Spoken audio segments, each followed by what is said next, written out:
Bonjour à vous, je suis Edwige Astro Soin. Tout d'abord, je voulais venir vers vous pour vous remercier concernant comment dire, l'interview sur ABC Talk, parce que vous avez été nombreux à me laisser des commentaires, à m'écrire par mail et par SMS.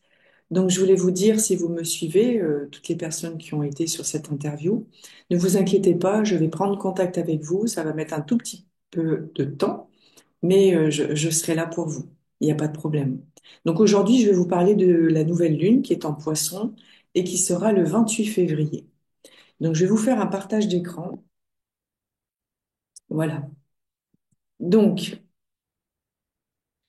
pour les nouveaux qui viennent d'arriver sur ma chaîne, ce que j'aime expliquer, c'est d'abord de parler un peu en général du thème. C'est-à-dire que là, c'est vrai que la référence est sur AstroThème et le 28 février. Et donc, vous voyez alors oui, c'est plus facile d'écouter sur ordinateur que sur téléphone, hein, parce que sur ordinateur, vous allez voir mon curseur, que sur le téléphone, vous entendez simplement ma voix. Donc, pour cet ascendant, justement, pour cette nouvelle lune en Poisson, on a un ascendant qui est à gauche. Quand vous sortez votre thème, il est toujours à gauche. Et là, c'est un ascendant Scorpion. Donc, on est déjà dans un signe d'eau pour cette nouvelle lune. Il est vrai que je l'ai pris sur Paris. La référence est sur Paris. Et on voit cette nouvelle lune ici en Poisson. Et donc, cette nouvelle lune, elle est à 9 degrés du Poisson. La Lune et le Soleil sont conjoints. Ils sont l'un à côté de l'autre, l'un sur l'autre. Voilà pourquoi on parle d'une nouvelle Lune. Alors pour moi, c'est vrai qu'on parle beaucoup, beaucoup des pleines lunes par rapport à des rituels qu'il faut faire en pleine lune, etc., etc. Mais quelque part, une nouvelle lune, on est sur un nouvel objectif, des nouvelles visions, des nouvelles perceptions, encore une fois, c'est un lien propice pour mettre en place quelque chose, aussi bien professionnellement, spirituellement, etc., etc.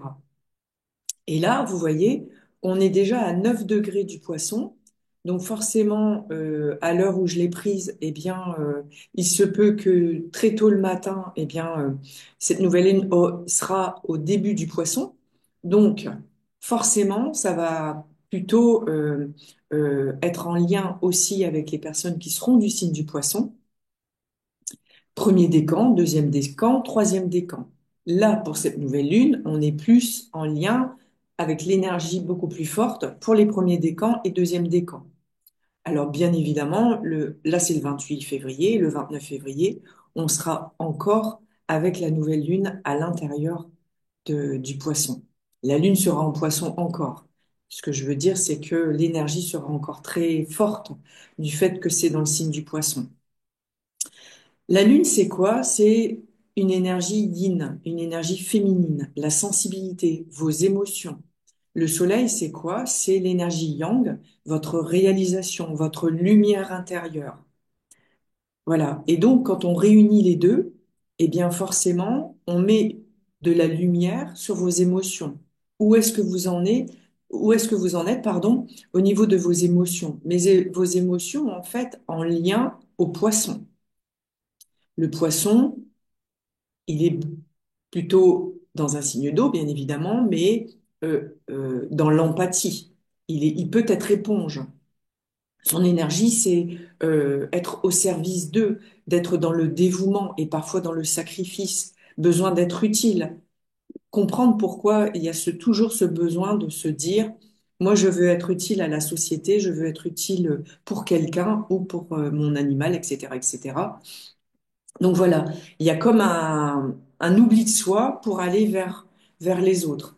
Et le plus important aussi, au départ, c'est quand même de revenir à l'essentiel qui est à l'intérieur de soi pour ensuite regarder les parts d'ombre intérieures, hein, bien évidemment, parce que la planète maîtresse du poisson, c'est Neptune. Neptune, encore une fois, juste si je prends Neptune, on est plutôt dans une énergie d'idéal, le côté quelque part, je rêve, mais je rêve de quoi? Je rêve pour être dans l'irréalité ou dans le concret. Et c'est de ça en fait. C'est encore une fois, c'est comme si on pourrait dire justement spiritualiser la matière. Et c'est de ça, c'est-à-dire que au plus le poisson va mettre en œuvre dans la matière, au plus il va réussir, entre guillemets, réussir à, à mettre en place son rêve, ce qui est logique. Et ça, c'est tout à chacun, on est bien d'accord. Et on se rend compte que cette nouvelle lune, eh bien, pour le fait d'avoir sorti ce thème en ascendant Scorpion, là, on voit que, alors il se peut, hein, les personnes qui m'écoutent, elles ont aussi un ascendant Scorpion et le Soleil et la Lune dans leur poisson à l'intérieur de la maison 4 ici. On voit aller à l'intérieur de la maison 4. Donc il y a un projet. Il y a un projet par rapport à quoi? Bah, quelque part, c'est un projet en, en lien par rapport au foyer, à votre manière de vous sécuriser dans le foyer.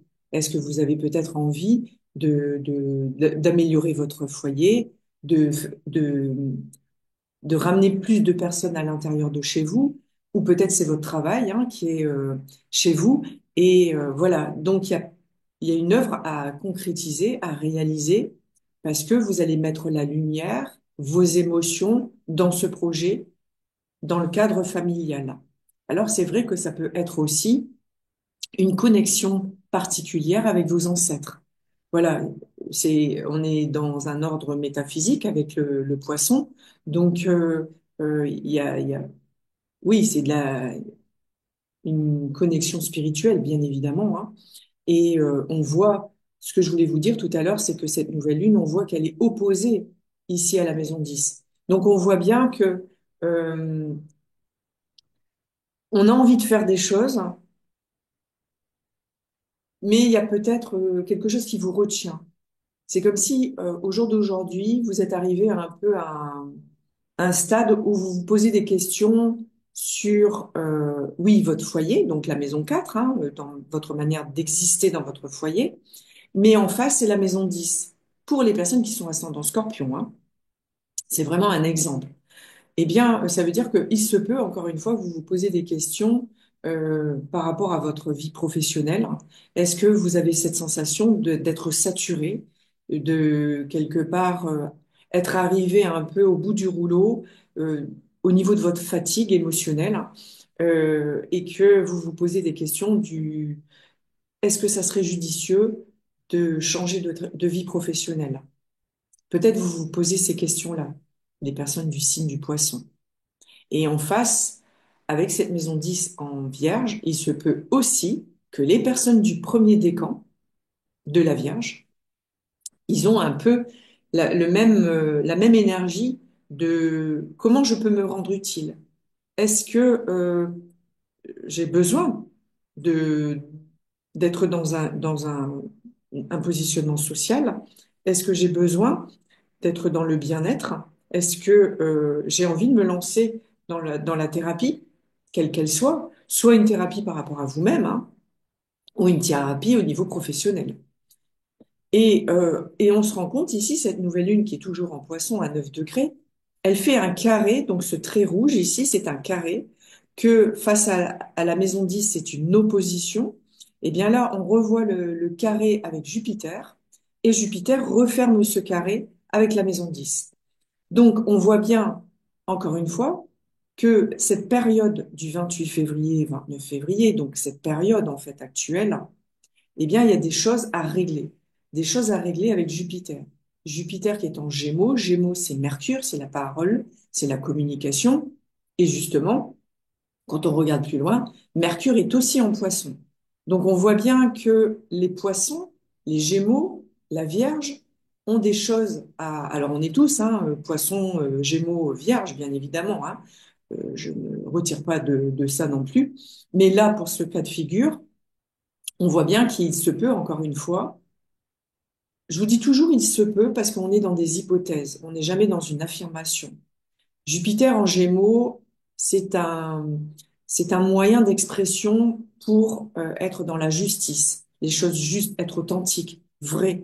Et là, on voit que cette nouvelle lune fait un carré à Jupiter. Encore une fois, il y a des choses qui se passent dans l'ombre et il y a des vérités qui vont sortir. Et c'est, pour le moment, voilà, on est encore une fois un peu comme un sous-marin où on se rend compte des choses, on voit bien des choses, mais on sent que c'est peut-être pas le moment pour le mettre au grand jour. Et là, je vais parler plutôt au niveau formation. Il se peut que vous êtes en pleine formation énergétique ou euh, comment, avec le Gémeaux plutôt dans le marketing, mais peut-être vous vous posez des questions si derrière cette formation, vous allez réellement vous lancer.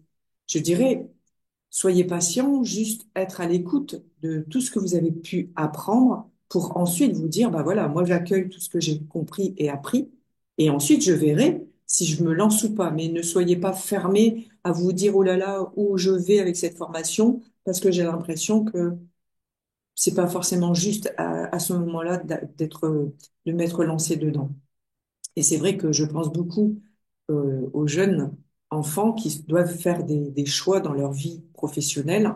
Eh bien, il se peut qu'actuellement, avec cette période du poisson, eh bien, c'est un peu plus flou pour ces jeunes parce que on voit bien, et c'est pour ça que je préfère vous le dire, on a une nouvelle lune, donc on sait qu'il y a quelque chose à mettre en place, il y a un projet, il y a un choix à faire.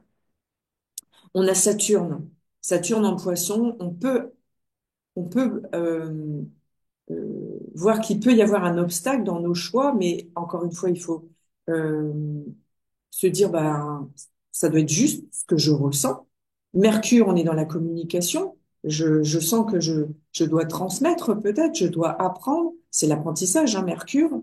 Et puis, on voit aussi que le nœud nord est en poisson et Neptune est en poisson. Donc, ça fait quand même beaucoup de planètes, donc 5 planètes en poisson. Donc, il se peut qu'il y a des personnes qui ont l'impression d'être dans un brouillard épais et que ça va pas se dissiper. Et je vous assure que ça va se dissiper, bien évidemment. Mais encore une fois, si on y est dans ce brouillard, ben oui, il faut l'accueillir, simplement. Alors je sais que c'est inconfortable, bien évidemment, mais laissez faire, parce que tout est juste dans la vie. C'est si à ce moment-là, ça se présente le brouillard, c'est que voilà, ça sert à rien de forcer, il y a juste à ressentir et juste à être et non à vouloir faire à tout prix, comme si ça dépendait de votre vie d'être dans un mode de survie. Non, accueillons, accueillons, parce que j'ai en tête une personne où elle a beaucoup donné au niveau de sa vie professionnelle et au jour d'aujourd'hui, elle accepte de se retirer pour justement accueillir ce bien-être, parce que le poisson, c'est ça, c'est euh, nager dans les eaux. Alors oui, on peut dire nager dans les eaux troubles aussi, bien évidemment. Mais ce que je veux dire, c'est si au jour d'aujourd'hui, on a été trop dans le faire et on souhaite être dans l'être, eh ben, recevons cette énergie. C'est très agréable d'être dans l'être et non dans le faire. Soyons dans cette patience. Ça sert à rien de forcer les choses quand il y a rien qui arrive. Voilà, vous êtes en train de semer. Et la nouvelle lune vous invite encore une fois, parce on arrive progressivement au printemps, eh bien, tout ce que vous avez pensé auparavant, eh bien, le but, c'est de le visualiser, de le manifester, et ça se manifeste pour certaines personnes rapidement, et d'autres, c'est plus long. Mais soyez à l'écoute de ça, en fait. C'est graine par graine où vous allez, à un moment donné, récolter. C'est évident. La persévérance, elle paye toujours. Donc voilà. Et ce que je voulais vous dire aussi, c'est que ce qui est important, c'est vrai, beaucoup de monde me dit oui, mais moi dans mon thème, j'ai beaucoup de rouge dans mon thème et peu de bleu. Qu'importe, votre âme, elle a choisi de venir dans cette incarnation-là. Elle a choisi peut-être plus de rouge pour mieux avancer, pour mieux comprendre que oui, vous avez pu avoir une vie extrêmement difficile, mais votre âme, elle a choisi cette incarnation pour pouvoir dépasser cette vie difficile, pour ensuite être libre intérieurement. Et j'en conviens, quand on est dans la difficulté, on se dit, mais est-ce qu'un jour, il va y avoir une porte de sortie? Il y a toujours une porte de sortie. C'est juste revenir à l'intérieur de vous et de vous faire confiance, de ressentir à l'intérieur ce qui est vraiment bon pour vous, de vibrer avec ce que vous aimez, surtout. Voilà ce que je pouvais vous dire par rapport à la nouvelle lune. Alors, bien évidemment, je pourrais passer des heures et des heures à vous raconter d'autres planètes, mais je vous invite vraiment à prendre votre thème, à regarder le signe du poisson dans votre thème, où est-ce qu'il se situe, dans quel secteur de vie. Et soyons tous ensemble en train d'insuffler, de souffler sur votre thème individuellement pour lui envoyer de la belle énergie, l'énergie de guérison. Le poisson, c'est l'énergie de guérison. Vous pouvez lui envoyer du rose à l'intérieur de votre thème, soit au centre ou dans le signe du poisson, sur le soleil, sur la lune, qu'importe. Mais c'est l'intention que vous avez amenée. Parce qu'il est vrai que, encore une fois, dans ce qu'on peut regarder au niveau mondial, il y a encore une fois beaucoup d'inondations. Énormément. Parce que là, on voit bien qu'il y a le trigone du poisson avec de l'autre côté un Mars en cancer. Et puis, et vous voyez, le 28 février, Mars, il arrête d'être rétrograde, donc un peu dans une énergie stagnante. Là, ça redémarre. Donc, soyez confiants, vraiment, par rapport aux objectifs et surtout votre vision de la vie. Voilà ce que je pouvais vous dire par rapport à cette nouvelle lune. Soyez confiants en vous, pour vous et autour de vous. En fait, il faut vous tendre la main. C'est dans le donner et recevoir qu'on reçoit davantage. Donc, je vous dis à très bientôt et merci.